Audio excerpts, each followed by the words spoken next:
उत्तर प्रदेश में 9 विधानसभा सीटों पर होने जा रहे उपचुनाव को लेकर राजनीतिक माहौल गर्म हो चुका है। ये चुनाव 2027 के यूपी विधानसभा चुनाव से पहले का अहम पड़ाव माना जा रहा है। समाजवादी पार्टी और कांग्रेस चुनाव में अपनी अपनी रणनीतियों के साथ उतर रही हैं और जहां कांग्रेस इंडिया गठबंधन में समान हिस्सेदारी की उम्मीद कर रही थी, वहीं हरियाणा विधानसभा चुनाव में कांग्रेस के कमजोर प्रदर्शन के बाद अखिलेश यादव ने गठबंधन में अपनी स्थिति मजबूत करते हुए बड़ा ऐलान कर दिया है। उन्होंने घोषणा की है कि सपा अकेले ही सभी सीटों पर अपने उम्मीदवार उतारेगी। हालांकि कांग्रेस उम्मीदवारों को सपा के सिंबल साइकिल पर चुनाव लड़ने की अनुमति दी गई है। यूपी की 9 विधानसभा सीटों पर उपचुनाव का मतदान 13 नवंबर को होना है। अखिलेश यादव ने बुधवार देर रात सोशल मीडिया प्लेटफॉर्म एक्स पर एक लंबी पोस्ट कर ऐलान किया कि सभी सीटों पर गठबंधन के उम्मीदवार सपा के सिंबल पर चुनाव लड़ेंगे। इस घोषणा को राजनीतिक हलकों में अहम माना जा रहा है, क्योंकि लंबे समय से कांग्रेस और सपा के बीच सीट बंटवारे को लेकर खींचतान जारी थी।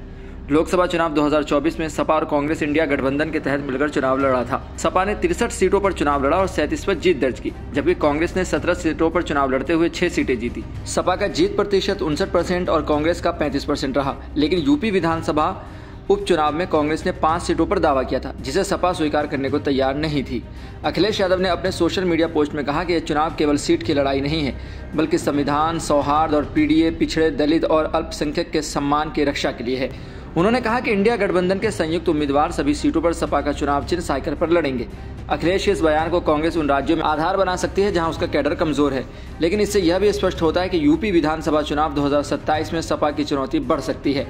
कांग्रेस ने यूपी में 5 सीटों की मांग की थी, लेकिन अखिलेश यादव ने केवल गाजियाबाद सदर और अलीगढ़ की खैर सीटें कांग्रेस के लिए छोड़ी थी। हालांकि इन सीटों पर कांग्रेस की जीत की संभावना बेहद कम मानी जा रही थी, क्योंकि भाजपा ने यहां पर लगातार जीत दर्ज की है।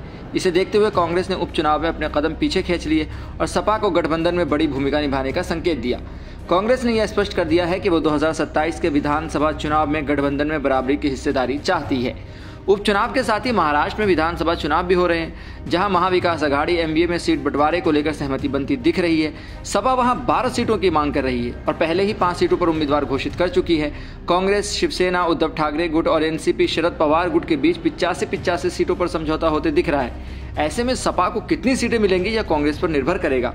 वहीं यूपी में इस उपचुनाव के परिणाम 2027 के विधानसभा चुनाव की दिशा तय कर सकते हैं। अगर सपा उपचुनाव में अपने हिस्से की 5 सीटों पर दर्ज कर लेती है और एनडीए में सीटों में सेंध लगा देती है, तो कांग्रेस फिलहाल शांत रहेगी।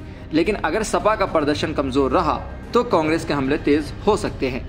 अखिलेश यादव का यह ऐलान कि कांग्रेस के उम्मीदवार सपा के सिंबल पर चुनाव लड़ेंगे, गठबंधन की एकता को बनाए रखने की कोशिश है। हालांकि यह देखना दिलचस्प होगा कि यह रणनीति आगे कितनी कारगर साबित होती है, क्योंकि कांग्रेस यूपी में बराबरी की हिस्सेदारी चाहती है और 2027 के विधानसभा चुनाव में इसका असर देखने को मिल सकता है। अखिलेश यादव ने यूपी उपचुनाव में गठबंधन को बचाए रखने की कोशिश की है, लेकिन सीट बंटवारे को लेकर कांग्रेस के साथ खींचतान अभी जारी है। कांग्रेस ने त्याग की भूमिका अपनाकर फिलहाल गठबंधन को बनाए रखा है, लेकिन आने वाले विधानसभा चुनावों में दोनों दलों के बीच ये संतुलन कैसे बनेगा, ये देखना महत्वपूर्ण होगा।